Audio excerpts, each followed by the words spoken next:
सोचिए अगर नासा और इसरो मिलके एक ऐसा सैटेलाइट बनाए जो पूरी दुनिया के फॉरेस्ट, ग्लेशियर्स, भूकंप और क्लाइमेट चेंज जैसे हर मेजर इवेंट का अल्ट्रा क्लियर 3D मैप बनाए, वो भी हर 12 दिन में।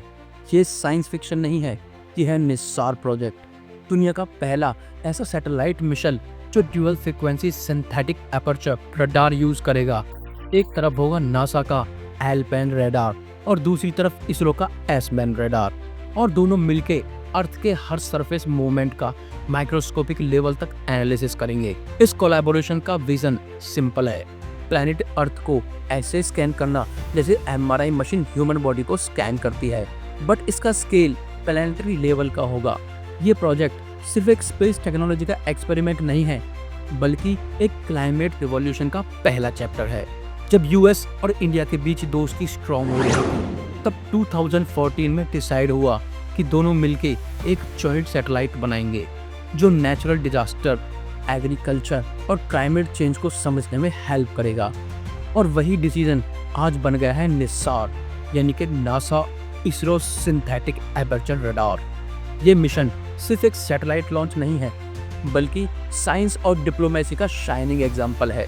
जब दुनिया AI और वेपन्स पर रेस कर रही है, तब ये दोनों स्पेस एजेंसीज फ्यूचर के अर्थ को बचाने की रेस में जुड़ गए हैं। दोस्तों, अब हम बात करते हैं कि सिंथेटिक एपर्चर रडार क्या होता है। हम सबने नॉर्मल कैमरास देखे हैं, चाहे सैटेलाइट हो या मोबाइल, ये सब विजिबल लाइट का यूज करके फोटो लेते हैं। लेकिन जब बात आती है बादलों के अंदर देखने की या रात को अंधेरे में फोटो खींचने की, तब ये नॉर्मल कैमरास फेल हो जाते हैं। और दोस्तों, यहीं पे आता है game changer, synthetic aperture radar, यानी कि SAR। इस टेक्नोलॉजी का सबसे बड़ा बेनिफिट ये है कि ये माइक्रोवेव सिग्नल्स भेजकर अर्थ की सरफेस से डेटा कलेक्ट करता है, जो ना तो बादलों से रुकता है और ना ही अंधेरा इसे रोक सकता है। मतलब 24/7 हर वेदर कंडीशन में ये सरफेस का अल्ट्रा क्लियर इमेज दे सकता है। दोस्तों, अब बात करते हैं कि सिंथेटिक एपर्चर नाम का मतलब क्या है। नॉर्मली एक बड़ा रडार लगाना बहुत मुश्किल होता है, तो साइंटिस्ट ने एक स्मार्ट ट्रिक निकाली। दोस्तों, सैटेलाइट जब मूव करता है तो छोटे एंटीना से ही गई इमेजेस को जोड़कर एक वर्चुअल रडार क्रिएट किया जाता है, जिसे सिंथेटिक एपर्चर कहते हैं। इससे इमेज का रेजोल्यूशन बहुत हाई हो जाता है, जैसे एक बड़ा टेलीस्कोप हो। यह टेक्नोलॉजी इतनी सेंसिटिव है कि अगर एक ग्लेशियर 1 सेंटीमीटर भी हिले या जमीन हल्का सा भी शिफ्ट हो, तो SAR यानी कि सिंथेटिक एपर्चर रडार उसे डिटेक्ट कर सकता है। और दोस्तों, निसार मिशन में एग्जैक्टली यही रडार यूज होगा, और वो भी dual frequency synthetic aperture radar, जो अर्थ ऑब्जर्वेशन को एक नए लेवल पर ले जाएगा।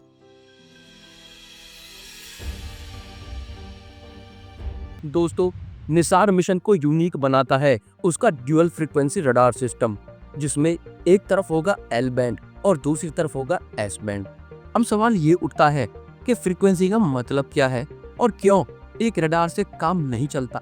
तो आसान शब्दों में, L बैंड और S बैंड दोनों इलेक्ट्रोमैग्नेटिक वेव्स के अलग अलग फ्रीक्वेंसी रेंजेस है। L बैंड का वेवलेंथ ज्यादा होता है, यानी कि लंबा होता है, तो वो ज्यादा गहराई तक जा सकता है, जैसे जंगल के डेंस कैनोपी के नीचे तक। वहीं S बैंड का वेवलेंथ थोड़ा छोटा होता है, तो वो सरफेस के ऊपर के फीचर्स जैसे बिल्डिंग्स, रोड्स या लैंडस्लाइड्स को भी ज्यादा डिटेल से कैप्चर करता है।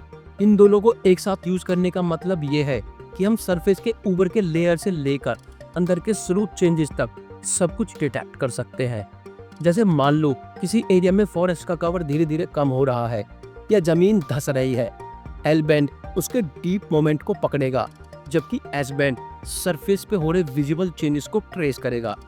एक फ्रीक्वेंसी से हमें सिर्फ आधा सच मिलता है, लेकिन दोनों का कॉम्बो बनाता है एक 360 डिग्री मॉनिटरिंग टूल।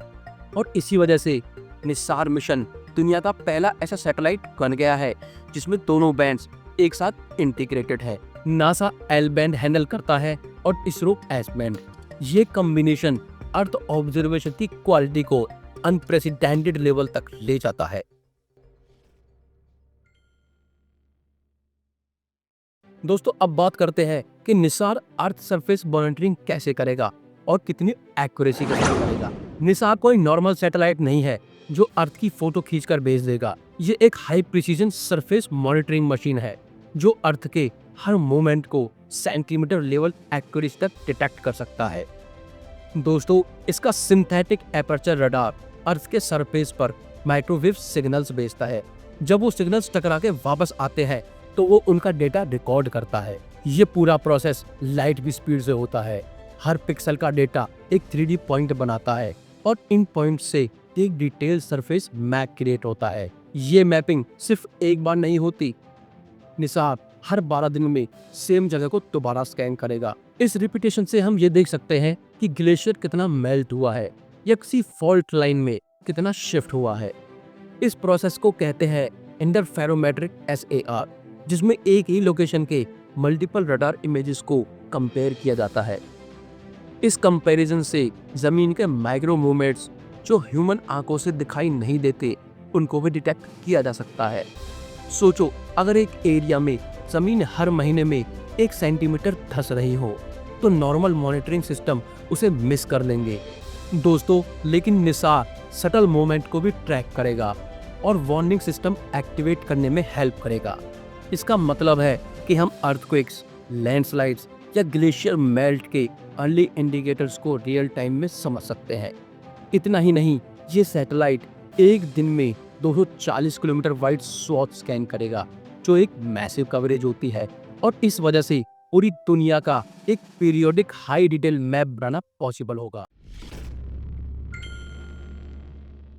अब दोस्तों बात करते हैं कि अर्थक्वेक्स, ग्लेशियर मेल्ट और जमीन के हिलने की रियल टाइम ट्रैकिंग निसार कैसे करेगा। दोस्तों, भूकंप कब आएगा ये प्रेडिक्ट करना अब तक इम्पॉसिबल था, लेकिन भूकंप आने से पहले जमीन में जो माइक्रोस्कोपिक स्ट्रेस डेवलप होता है या फॉल्ट लाइन में जो स्लोप क्रीप होता है उसे डिटेक्ट करना पॉसिबल है अगर आपके पास centimetre level precision radar system हो तो। और दोस्तों, निसार यही काम करेगा। हर 12 दिन में एक ही जगह का 3D रडार इमेज लेके ये डिटेक्ट करेगा कि जमीन कहाँ और कितनी मूव हो रही है। अगर किसी रीजन में कंटिन्यूसली स्लाइड मूवमेंट हो रही है तो वो वार्निंग हो सकती है एक पोटेंशियल अर्थक्वेक की। इस डेटा को जियोलॉजिकल मॉडल्स के साथ कंबाइन करके साइंटिस्ट फ्यूचर अर्थक्वेक्स के लिए पहले से ही प्लान बना सकते हैं। अब बात करते हैं ग्लेशियर्स की। हिमालय, अंटार्कटिका, ग्रीनलैंड, ये सब जगह रैपिडली मेल्ट हो रही है और सी लेवल के बढ़ने का कारण भी यही है। लेकिन ग्लेशियर्स हर रोज थोड़ा थोड़ा पिघल रहे हैं और ये स्लो प्रोसेस सैटेलाइट से मेजर करना अभी तक थोड़ा मुश्किल था। निसार का L-बैंड रडार ग्लेशियर के अंदर तक पेनिट्रेट करता है और ये मेजर करता है कि पूरा ग्लेशियर कितना शिफ्ट हो रहा है। अगर ग्लेशियर सडनली फास्ट मेल्ट होने लगे या टूटकर अलग होने का साइन दे तो निसार उसे पहले ही डिटेक्ट कर लेगा। इसका मतलब सी लेवल राइज का अर्ली वार्निंग सिस्टम रेडी हो सकता है। और दूसरी तरफ लैंडस्लाइड्स, जमीन का धीरे धीरे धंसना या हिल साइड का अनस्टेबल होना भी निसार ट्रैक कर सकेगा और वहां डिजास्टर मैनेजमेंट टीम्स टाइम पे रिस्पॉन्ड कर सकेंगी।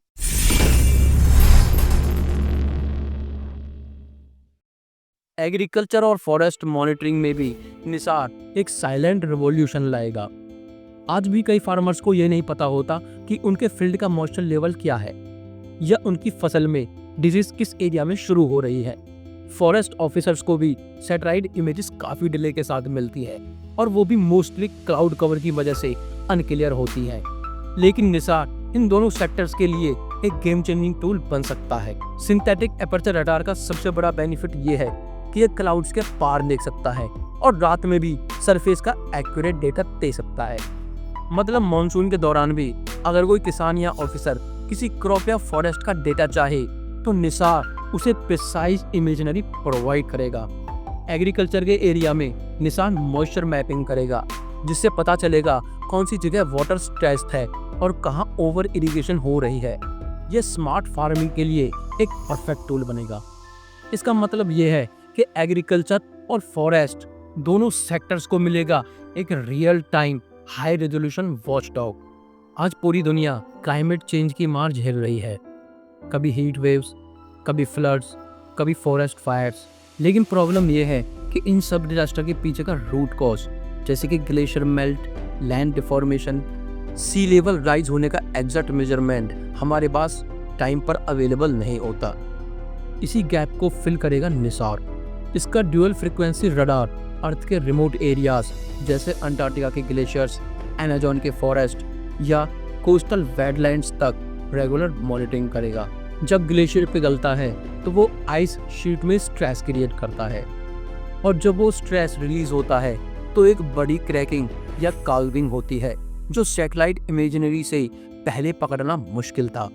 निसार इसी प्रोसेस को स्टेप बाय स्टेप मॉनिटर करेगा और सी लेवल राइज के रूट पैटर्न को दिखाएगा। कोस्टल सिटीज जैसे मुंबई, कोलकाता, जकार्ता और मियामी, जहां सी लेवल थोड़ा भी ऊपर जाए तो डिजास्टर बन सकता है, वहां निसार ग्राउंड सिंकिंग और सी लेवल राइज दोनों को अलग अलग मेजर कर सकेगा। सोचो, अगर किसी कोस्टल जोन में लैंड स्लोली सिंक हो रहा हो और ऊपर से सी लेवल बढ़ रहा हो तो डबल थ्रेट है। निसार दोनों डायमेंशंस का एक्यूरेट रडार बेस्ड डेटा देकर पॉलिसी मेकर्स को ये समझने में हेल्प करेगा कि रिस्क जोन एग्जैक्टली कहाँ पर है, और यही डेटा क्लाइमेट एडेप्शन प्रोजेक्ट्स के लिए बैकबोन बनेगा, जिसमें कोस्टल डिफेंस, अर्बन प्लानिंग और फ्लड मैपिंग सब इंक्लूड होंगे। इसका मतलब पहली बार हमारे पास होगा quantified time series proof of how the planet is actually changing. और ये सिर्फ एक प्रेडिक्शन नहीं है। जब कोई भूकंप, लैंडस्लाइड या फ्लड आता है तो सबसे ज़्यादा फर्क पड़ता है वार्निंग टाइम पर। अगर 1 घंटे पहले भी एक्यूरेट अलर्ट मिल जाए तो कई लोगों की जान बच सकती है। इसलिए दुनिया भर में अर्ली वार्निंग सिस्टम बनाए जा रहे हैं, लेकिन उनकी सबसे बड़ी लिमिटेशन है एक्यूरेट, टाइमली और हाई रेजोल्यूशन डेटा की कमी। और इसी प्रॉब्लम को सॉल्व करेगा निसार। इसका सिंथेटिक एपर्चर रडार अर्थ के सरफेस पे होने वाले माइक्रो लेवल चेंजेस को भी डिटेक्ट कर सकता है और उन चेंजेस के पैटर्न को एनालाइज करके अर्ली सिग्नल्स जनरेट किए जा सकते हैं। मान के चलिए किसी रीजन में जमीन धीरे धीरे धंस रही है, नॉर्मल आंखों से दिखाई भी नहीं दे रहा, लेकिन निसार के INSAR सिस्टम से वो ग्रेजुअल डिफॉर्मेशन क्लियरिटी दिखाई देगा। अगर एक हिल स्लोप अनस्टेबल हो रहा हो या किसी ग्लेशियर लेक में प्रेशर बिल्ड हो रहा हो तो निसार के रडार सिग्नल्स में उसका सिग्नेचर आ जाएगा। ये data real time disaster dashboard तक जाएंगे, जहां AI मॉडल्स उससे प्रोसेस करके इंस्टेंटली अलर्ट्स निकाल सकते हैं। फ्लड्स के केस में भी अगर किसी कोस्टल या रिवर बेसिन एरिया में लैंड सैचुरेशन और स्वेलिंग डिटेक्ट हो तो एवैक्यूएशन प्लान भी पहले एक्टिवेट किया जा सकता है। इसका मतलब निसार सिर्फ ऑब्जर्वर नहीं होगा, ये एक एक्टिव सेंटिनल बन जाएगा जो फ्यूचर डिजास्टर के खिलाफ हमारी पहली लाइन ऑफ डिफेंस बनेगा। निसार एक जॉइंट मिशन है, लेकिन इसका मतलब ये नहीं है कि दोनों एजेंसी ने सब कुछ मिलके बनाया है। दोनों का रोल क्लियरली डिफाइन है और दोनों ने अपने अपने एरिया में बेस्ट टेक्नोलॉजी प्रोवाइड की है। नासा का मेजर कंट्रीब्यूशन है इसका L-बैंड रडार सिस्टम, एक एडवांस्ड सेंसर जो अर्थ के डीप सरफेस चेंजेस को डिटेक्ट करने के लिए डिजाइन किया गया है। नासा ने इसके साथ high precision GPS receivers, solid state recorder और पेलोड इलेक्ट्रॉनिक्स भी प्रोवाइड किए हैं। इन सबको टेस्ट करना, असेंबल करना और सैटेलाइट के साइंस इंस्ट्रूमेंट सेक्शन को रेडी करना नासा का काम था, और ये काम jet propulsion laboratory JPL California में हुआ। वहीं दूसरी तरफ इसरो का काम इक्वली क्रिटिकल है। इसरो ने निसार के लिए S-बैंड रडार सिस्टम बनाया जो सरफेस लेवल फीचर्स के हाई रिजोल्यूशन ऑब्जर्वेशन के लिए एक्सपर्ट है। इसके अलावा इसरो ने सैटेलाइट बस डिजाइन किया, मतलब पूरा स्ट्रक्चर जो इंस्ट्रूमेंट को होल्ड करता है, जैसे कि पावर सिस्टम, कम्युनिकेशन सिस्टम और थर्मल कंट्रोल्स को मैनेज करता है। और सबसे इम्पोर्टेंट, निसार का लॉन्च भी इसरो के GSLV Mark II रॉकेट से ही इंडिया से हो चुका है। मिशन का ग्राउंड कंट्रोल और डे टू डे ऑपरेशन भी इसरो हैंडल करेगा। तो एक तरफ है नासा का साइंटिफिक प्रिसीजन और दूसरी तरफ है इसरो का इंजीनियरिंग एक्सीलेंस, और दोनों ने मिलकर बनाया है एक ऐसा अर्थ मॉनिटरिंग टूल जो दुनिया के लिए बेंचमार्क सेट करेगा। निसार एक बार लॉन्च हो जाए उसके बाद सिर्फ एक सैटेलाइट नहीं होगा, ये बन जाएगा प्लेनेट का real time health monitoring system, agriculture, disaster warning, glacier tracking, carbon mapping, forest surveillance, ये सब तो इमीडिएट एप्लीकेशन है, लेकिन इसका लॉन्ग टर्म इम्पैक्ट होगा प्लैनेटरी इंटेलिजेंस इंफ्रास्ट्रक्चर बनाना। जैसे गूगल अर्थ हमें लोकेशन दिखाता है, वैसे ही निसार का डेटा हमें जमीन के अंदर हो रही मूवमेंट्स, स्लो डिजास्टर और इनविजिबल ट्रेंड्स तक को दिखा पाएगा। इससे फ्यूचर में क्लाइमेट प्लानिंग, रिसोर्स एलोकेशन और नेशनल सिक्योरिटी तक के डिसीजंस साइंस बेस्ड और डेटा ड्रिवन बन सकेंगे। निसार सैटेलाइट अगर सफल हो जाता है तो ये मॉडल बन सकता है फ्यूचर के मल्टी नेशन सैटेलाइट्स के लिए। सोचो अगर आगे चलकर AI powered radar satellite network बनाए जाएं जो अर्थ के हर रीजन को हर 3 दिन में स्कैन करे और प्रेडिक्शंस निकालता रहे, तो साइंस फिक्शन की दुनिया रियलिटी बन जाएगी। निसार के सक्सेस से इंडिया और US से एक ट्रस्टेड लीडर बनकर उभरेंगे। इस मिशन का विजन है data not for dominance but for defence of the planet. और अगर सब कुछ प्लान के मुताबिक चला तो आज हम जिस अर्थ को देख रहे हैं तो कल उसकी MRI quality real time map हमारे पास होगा, थैंक्स टू निसार।